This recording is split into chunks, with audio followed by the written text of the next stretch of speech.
meus irmãos e irmãs, graça e paz da parte do nosso Senhor e Salvador, Cristo Jesus. Quero dizer a todos que estou com saudade do nosso tempo aí juntos, aprendendo a palavra de Deus, estou com saudade dos irmãos aqui nos estudos bíblicos, levantando a mão, para a gente poder tirar as nossas dúvidas, para a gente poder complementar algo aqui em nosso estudo, para a gente crescer junto no conhecimento da palavra de Deus. Estou com saudade de estar com os irmãos, mas nem por isso desanimamos. E estamos aqui em mais uma quarta live, a nossa série de estudos bíblicos aí, que com certeza tem sido bênção na sua vida, tem sido bênção na minha vida também. Afinal de contas, nós temos estudado a palavra do Senhor Deus, que tem nos alimentado, que tem nos instruído, que tem nos incentivado a cada dia mais olhar para Cristo Jesus como autor e consumador da nossa fé. E desde que começou toda essa pandemia, nós começamos então uma série de estudos bíblicos que deu início através de uma pergunta: onde Deus está? E nós pudemos então aprender ali naquela série, onde Deus está, a respeito da soberania do nosso Deus que não está dormindo em meio a toda essa calamidade que temos enfrentado. Mas aprendemos que o nosso Deus é soberano, nada foge ao seu controle. O nosso Deus está no governo de todas as coisas. Creia nisso, meu irmão e minha irmã. O que precisamos fazer diante disso tudo é descansar o nosso coração, é descansar no Senhor Deus, descansar as nossas vidas em Cristo Jesus. É por isso que a continuação daquela série, Onde Deus Está, foi exatamente a resposta a essa pergunta. Porque só existe a possibilidade da gente descansar o nosso coração, da gente descansar as nossas vidas, se nós tivermos de fato a presença do Senhor Deus em cada um de nós. E assim a temática da sequência da nossa série de mensagens foi: Ele está aqui. O nosso Deus está aqui, meus queridos. E em Jesus a gente percebe que a palavra de Deus nos apresenta a inauguração do reino de Deus. É claro que não de uma forma plena, mas nós já podemos dizer que vivemos já no reino de Deus. O Espírito Santo do Senhor que habita em nós, que mora em nós, ele testifica nas nossas vidas, confirmando tudo aquilo que nós temos aprendido na palavra de Deus. Testifica essa verdade, essa realidade que Deus está aqui. Nosso Deus é um Deus presente, ele cuida de cada um de nós, cuida das nossas vidas, alivia a nossa dor, nos traz paz, enche o nosso coração de esperança. Mas que esperança? Que esperança é essa que Deus pode encher os nossos corações? E aí nós entramos na temática que o reverendo Davidson tratou na semana retrasada. A seguinte temática de que Ele vai voltar. Nós temos a esperança de que Cristo Jesus vai voltar. Como seria bom ouvir o seu amém? Mas eu acredito que aí na sua casa você disse um amém bem forte, porque nós temos essa esperança de que Cristo Jesus vai voltar. Ele mesmo prometeu, Jesus Cristo prometeu que vai voltar, e a promessa de Jesus, ela deve ser encarada por todos nós como sendo uma certeza. Tenha essa certeza, meu irmão, minha irmã, de que Cristo Jesus vai voltar. O testemunho do Espírito Santo do Senhor que habita em nós e fala a cada um de nós através das Escrituras, nos traz essa confiança. Ele vai voltar. E eu quero fazer uma pergunta para você diante dessa afirmação, diante dessa realidade de que Jesus vai voltar. Eu quero te fazer essa pergunta: o quão frequentemente você pensa acerca do futuro? E eu pergunto isso porque, de fato, existem pessoas que vivem simplesmente em função do agora, em função do hoje, só pensam no hoje. É aquela mentalidade do viva o presente, viva o hoje como se não houvesse o amanhã. Você já ouviu alguém dizer isso para você? Certamente você já ouviu aquela expressão famosa que diz assim, carpe diem. Uma frase que vem do latim, E ela tem várias traduções, como por exemplo, viva intensamente o seu dia, viva intensamente o presente, desfrute o momento, aproveite o seu dia. Essa expressão famosa, carpe diem, foi extraída de um poema de um homem chamado Horácio, que foi um poeta romano que viveu ali entre os anos 65 e 8º a.C. E nesse poema ele estava ali exortando uma pessoa, uma moça conhecida como sendo a menina dos pensamentos ingênuos. Tudo isso porque ela se preocupava ali em fazer os seus cálculos ali astrológicos acerca de saber quanto tempo que o ser humano pode viver na face da Terra. E aí nesse poema, essa moça é exortada por Horácio a deixar toda essa preocupação de lado e passar então a desfrutar do prazer que a vida oferece hoje. O conselho dado pelo poeta é não se preocupar se eles viverão muitos ou poucos anos aqui na Terra. O que importa é beber, aproveitar o presente, pois o futuro é incerto. É isso que significa essa expressão carpe diem. E meus queridos, de fato, há muitos que pensam dessa maneira. Há muitos que, além do pensar dessa maneira, há muitos que vivem dessa maneira. E eu quero dizer para você nessa noite, meus queridos, que nós devemos sim desfrutar do presente. Nós devemos sim viver intensamente o nosso dia, cada momento do nosso dia. Mas existe uma forma correta da gente fazer isso. Existe uma forma correta da gente encarar essa realidade do aproveitar, do viver intensamente o nosso dia.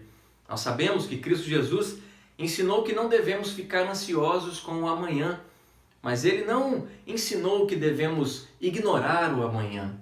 De fato, Jesus Cristo ensinou que a nossa visão acerca do futuro deveria estar no topo dos nossos pensamentos. Exatamente porque automaticamente a nossa visão do futuro iria influenciar da maneira como nós vivemos o hoje. E que visão de futuro é essa que Cristo Jesus propõe a cada um de nós, seus discípulos? E aí, meus queridos, como seguidores de Cristo Jesus, nós devemos pensar frequentemente no fato de que Ele vai voltar. É a nossa série de mensagens aqui, Jesus vai voltar, e Jesus vai voltar muito em breve. E todas as pessoas vão comparecer diante dele para prestar contas. Mas prestar contas de quê? De tudo. Meus queridos, nós vamos prestar contas de tudo, afinal, tudo pertence ao Senhor Deus. E nós precisamos enxergar como sendo as nossas vidas como sendo mordomos do Senhor Deus. Nós estamos aqui para trabalhar para o Senhor e Ele nos confiou tempo, Ele nos confiou dinheiro, Ele nos confiou habilidades, enfim, tudo aquilo que Ele dispôs a cada um de nós para as nossas vidas deve ser usado para o serviço no reino de Deus. É claro que em algum momento, não sabemos quando, não sabemos o dia, não sabemos a hora, mas nós sabemos que isso é certo, que o nosso Senhor Jesus vai voltar e nós devemos prestar contas a Ele de como nós usamos tudo aquilo que Ele nos deu, porque Ele vai voltar. Cristo Jesus vai voltar, meus queridos. Por isso, estejamos preparados. E eu convido você a ler comigo um trecho da palavra do Senhor Deus que se encontra no Evangelho de Mateus, lá no capítulo 24, versículos de 45 a 51, que nos diz assim a palavra de Deus: Quem é, pois, o servo fiel e prudente, a quem o Senhor confiou os seus conservos para dar-lhes o sustento a seu tempo? Bem-aventurado aquele servo a quem seu Senhor, quando vier, achar fazendo assim. Em verdade vos digo que lhe confiará todos os seus bens. Mas se aquele servo, sendo mau, disser consigo mesmo: meu senhor demora-se, e passar a espancar os seus companheiros e a comer e beber com ébrios, virá o senhor daquele servo em dia que não o espera e em hora que não sabe, e castigá-lo-á, lançando-lhe a sorte com os hipócritas. Ali haverá choro e ranger de dentes. Esse trecho das Escrituras, meus queridos, faz parte de todo um contexto onde o próprio Cristo Jesus contou aí uma série de parábolas com o objetivo de falar a respeito da sua segunda vinda. São as últimas palavras de Cristo Jesus ali para os seus discípulos a respeito dessa temática antes que ele fosse crucificado. E o destaque que o próprio Cristo Jesus dá aqui nessas parábolas, de uma forma geral, é que todo discípulo dele, todo discípulo de Cristo Jesus deve estar preparado para a sua volta. E nessa parábola aqui que nós lemos, Jesus fala acerca do servo fiel e acerca do servo mau. E o que significa isso para cada um de nós aqui? Como nós bem sabemos, as parábolas eram histórias ali contadas a partir de elementos conhecidos para os seus ouvintes. E naquele tempo, nós precisamos entender isso, era muito comum nos dias de Jesus ali que os ricos proprietários de terras fizessem longas viagens para fechar negócios. E com isso eles acabavam por levar as suas famílias.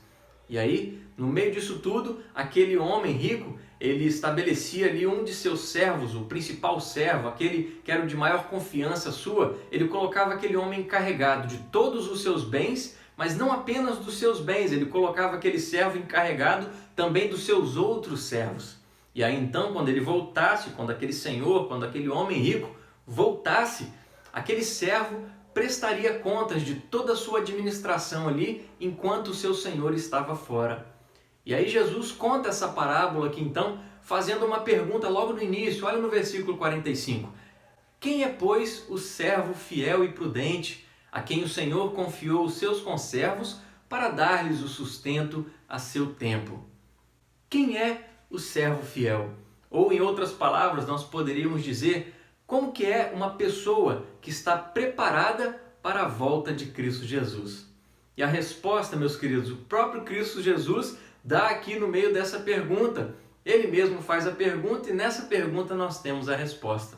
Na própria pergunta aqui, Cristo Jesus destaca que o servo fiel é aquele que é prudente. É aquele homem conhecido por sua prudência, ou seja, ele é conhecido pelo fato dele ser digno de confiança. Ele é digno de confiança exatamente para cuidar dos assuntos com honestidade. Tudo aquilo que o seu Senhor deixaria em suas mãos, ele cuidaria com honestidade, com sensibilidade, com vontade de fazer o que fosse necessário diante daquela responsabilidade que foi colocada em suas mãos. E essa descrição nos traz aqui características, exatamente características que devem fazer parte da vida de todo cristão que espera, que aguarda a volta de Cristo Jesus. São características que demonstram sensatez. O cristão, ele não para de trabalhar exatamente porque ele está esperando a volta de Cristo Jesus. Mas o cristão é alguém que é ativo, é alguém que é fiel a Cristo Jesus, é alguém que é fiel ao Senhor no cumprimento de todas as suas responsabilidades, de todas as suas atribuições conferidas pelo próprio Deus. Ele busca fazer tudo aquilo que Jesus ordena. E aqui, meus queridos, nós temos um aprendizado para toda igreja, para aqueles que são líderes, para aqueles que não são líderes. Tudo isso porque nós sabemos de que existem muitos cristãos que se apegam ao fato da seguinte realidade. Eu não tenho um cargo na igreja, eu não trabalho na liderança, em lugar nenhum na igreja, e aí eu não preciso então me responsabilizar de nada no reino de Deus. E nós sabemos que essa não é a verdade, meus queridos. As Escrituras, a Palavra de Deus, nos ensinam que todos temos um ministério a desempenhar. Todos nós somos chamados por Cristo Jesus para trabalhar ativamente no reino. Seja para a liderança, seja para aqueles que não são da liderança, mas observe comigo, o texto aqui no versículo 25 responsabiliza todos nós. Para a liderança quer dizer respeito aqui à questão do alimentar os famintos, né? E nós podemos fazer uma alusão aqui no que diz respeito à palavra de Deus, ao ensino da palavra de Deus. A liderança da igreja tem que se responsabilizar dia após dia com isso. Só que à medida que os cristãos vão sendo alimentados pela sua liderança através da palavra de Deus, eles também vão se tornando aptos a alimentar outras pessoas. Por isso a palavra de Cristo Jesus não se restringe apenas à liderança. É aquele famoso processo que nós conhecemos como sendo aquele leite inicial que depois vai se tornando um alimento sólido e assim todos nós chegamos à maturidade cristã. A ideia aqui é essa. E o ponto principal que eu quero destacar aqui para nós essa noite é que, por mais que existam aqueles que estão no leitinho ali, caminhando no início da fé cristã, por mais que existam também outras pessoas que já estão numa vida bem adiantada de um relacionamento com Jesus, que já tiveram várias experiências com Ele, o ponto a se destacar aqui, meus queridos, é que ninguém é melhor do que ninguém. Todos estamos juntos nesse barco, todos nós somos servos. Sendo assim, nós não servimos aos nossos próprios interesses. Nós precisamos entender que servimos ao Senhor, servimos a Cristo Jesus e diante da necessidade também do nosso próximo. Servimos a Jesus para também servir o nosso próximo. E como diz aqui o versículo 46, bem-aventurado aquele servo a quem seu Senhor, quando vier, achar fazendo assim. O fato é que Jesus Cristo vai voltar. Nós precisamos estar preparados, precisamos estar vigilantes. Percebam que esse texto aqui, ele nos ensina acerca de uma vigilância ativa, Uma vigilância ativa é aquela vigilância que não significa apenas ler livros que especulam, que falam acerca da natureza do fim dos tempos. É claro que a gente fica curioso acerca de todas essas coisas, mas a vigilância cristã aqui, a vigilância ativa, não se limita, não se restringe também a pensar talvez até mesmo em diferentes teorias acerca de quando Jesus vai voltar. Ele mesmo disse que isso é reservado ao próprio Deus, o Pai, mas nós precisamos agir ativamente em fidelidade ao nosso Deus. Sermos fiéis a Cristo Jesus é esperar que Ele vai voltar. E esperar que Ele vai voltar é de fato sermos fiéis. E existe então uma série de deveres que nós devemos cumprir, exatamente porque fazemos parte do reino de Deus e aguardamos ardentemente a volta de Cristo Jesus. Deveres que o próprio Cristo Jesus nos confiou. E nessa passagem aqui em especial, meus queridos, a ênfase está no cuidado. O cuidado que devemos ter de uns para com os outros. Isso tudo porque todos nós somos servos. Nós não dominamos uns sobre os outros. Isso não existe dentro do contexto do reino de Deus. É claro que vão existir os papéis de liderança, mas todos temos um só Senhor, que é Cristo Jesus. E isso é destacado aqui nessa parábola. Nós estamos no mesmo patamar. Todos nós somos servos, todos nós servimos a Cristo Jesus e servimos um ao outro. É por isso que a vigilância cristã, a vigilância ativa do crente, no que diz respeito aqui à volta de Cristo Jesus, deve nos levar a um relacionamento com o Senhor Jesus e também a um relacionamento com o nosso próximo. Porque à medida que nós servimos a Jesus, também passamos a servir o nosso próximo. Foi assim que Jesus nos ensinou a viver, foi assim que Ele viveu para que nós venhamos a viver da mesma maneira. E é sobre isso que nós vamos prestar contas, sobre a forma como nós agimos, como nós lidamos com o nosso semelhante, porque todos nós somos servos. É por isso que o nosso coração precisa estar no lugar certo, por isso que nossas prioridades precisam focar no ponto certo. Aquele que está preparado para a volta de Cristo Jesus é exatamente aquele que busca realizar tudo aquilo que o Mestre ensinou, tudo aquilo que o Mestre ordenou. Por isso nós devemos fazer um balanço das nossas vidas. Precisamos nos perguntar, por exemplo, será que eu estou preparado?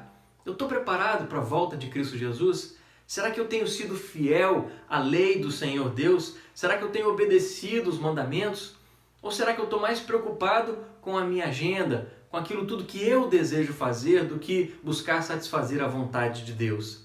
É necessário, meus queridos, que façamos todos esses questionamentos.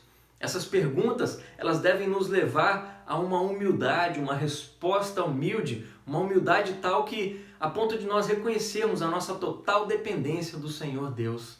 É certo que nós iremos falhar em nossa fidelidade a Cristo Jesus, nosso Senhor, porque nós somos pecadores.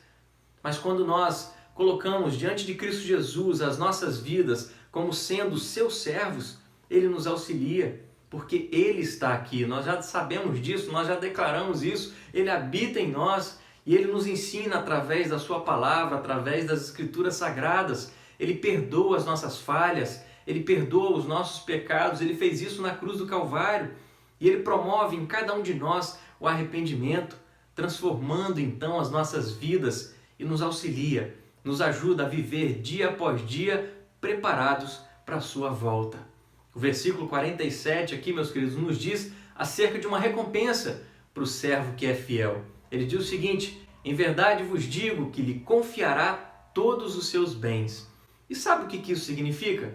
Sabe o que esse versículo quer dizer para mim e para você? Eu quero te dizer o seguinte: o apóstolo Paulo, ele escreve em 1 Coríntios, no capítulo 2, versículo 9, dizendo o seguinte: nem olhos viram, nem ouvidos ouviram, nem jamais penetrou em coração humano o que Deus tem preparado para aqueles que o amam. Pois é, o que Jesus quis dizer com aquelas palavras acerca de uma recompensa? E eu quero dizer para você que eu não sei. Eu não sei o que Jesus quis dizer quando falou que vai confiar os seus bens àqueles que forem fiéis. Existem declarações na palavra de Deus que ainda são um mistério para todos nós. Mas eu me arrisco aqui.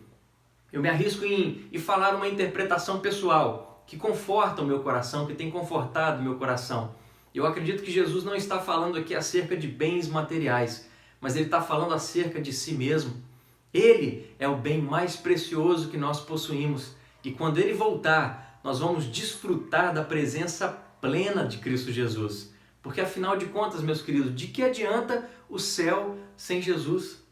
É por isso, é diante dessa realidade que nós precisamos viver a nossa vida aqui intensamente, no agora, no hoje, olhando sempre para o porvir, olhando sempre para aquele momento em que desfrutaremos da presença plena de Jesus nas nossas vidas. Porque nós já temos parte disso e nós já somos felizes com isso. Por isso, sejamos servos fiéis de Cristo Jesus. Só que para a realização de todo esse trabalho, de tudo aquilo que o próprio Jesus confia a cada um de nós, nós precisamos dele. Nós precisamos do direcionamento dele, nós precisamos dele ser o nosso guia. Isso é essencial para as nossas vidas. Porque se não for assim, nós vamos fazer do nosso jeito. Se não for assim, nós vamos perceber que sempre vamos falhar e nós vamos perceber que o nosso jeito sempre desagrada ao Senhor Deus. E é por isso que também Jesus fala acerca do servo mau. Os versículos aqui mais adiante, dos versículos 48 a 51, vão nos trazer as características então do servo mau. Dê uma olhada aqui comigo novamente. Mas se aquele servo, sendo mau, disser consigo mesmo, meu senhor demora-se, e passar a espancar os seus companheiros e a comer e beber com ébrios, virá o senhor daquele servo em dia em que não o espera e em hora que não sabe, e castigá-lo-á, lançando-lhe a sorte com os hipócritas. Ali haverá choro e ranger de dentes.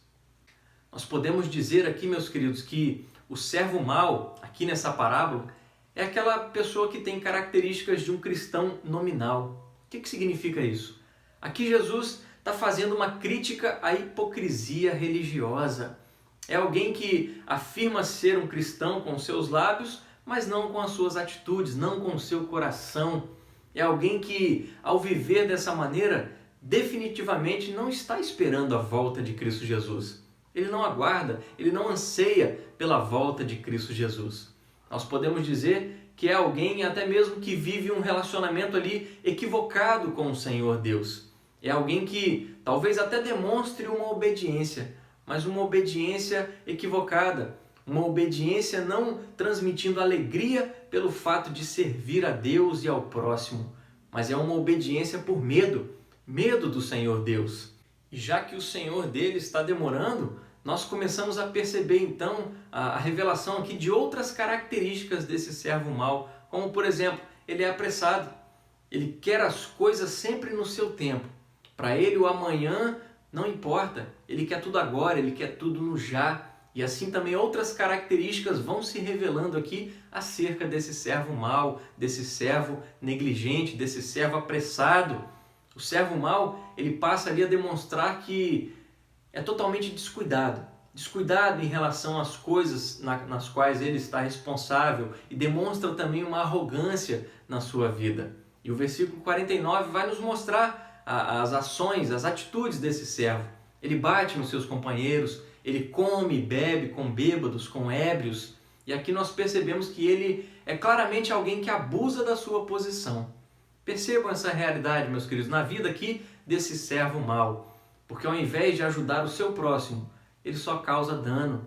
Ele se associa àqueles que se entregam aos seus desejos carnais e ele passa também a viver dessa maneira. É o famoso carpe diem.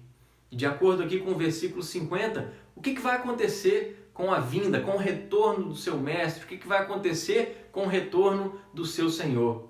Vai acontecer o seguinte, que o servo mau vai ser pego de surpresa. Sabe por quê? Exatamente pelo fato dele não acreditar na volta do seu senhor. E para aqueles cristãos nominais, toda a questão aqui rodeia-se no fato de que eles não acreditam na volta de Cristo Jesus. Por não acreditar, é claro que eles não vão se preocupar com estar preparados. Eles não acreditam e eles não esperam pela volta de Cristo Jesus. Meus queridos, observe comigo acerca aqui do julgamento. O julgamento dado pelo próprio Jesus a esses crentes nominais. O versículo 51 vai dizer que o castigo será o fato de lançar o servo mau aos hipócritas, onde haverá choro e ranger de dentes. Por quê? Por que entre os hipócritas? E aqui fica claro para cada um de nós, meus queridos, que é exatamente porque os crentes nominais, aqueles que se dizem cristãos, mas na verdade não são, não agem como tal, o seu coração não está ligado no Senhor Deus, eles podem até ter aparência de cristão, com boas atitudes e tal, mas as suas atitudes elas vão estar contaminadas, vão estar vinculadas com aquele sentimento de que eles precisam de algo em troca, ou aquele desejo de estar em evidência. Mas eles não são servos da maneira com a qual Jesus Cristo ensinou, mas eles são hipócritas e por isso serão lançados junto com os hipócritas. Mas mais uma vez aqui, meus queridos, Jesus Cristo está nos dizendo: estejam preparados porque eu voltarei. Jesus Cristo vai voltar, meus queridos. Vamos crer nessa realidade dia após dia.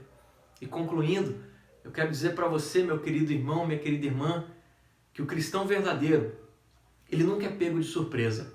O cristão verdadeiro não é pego de surpresa, porque à medida em que ele espera ardentemente pela volta de Cristo Jesus, ele já está vivendo dia após dia num relacionamento intenso e verdadeiro com Jesus, o seu Senhor e o seu Salvador.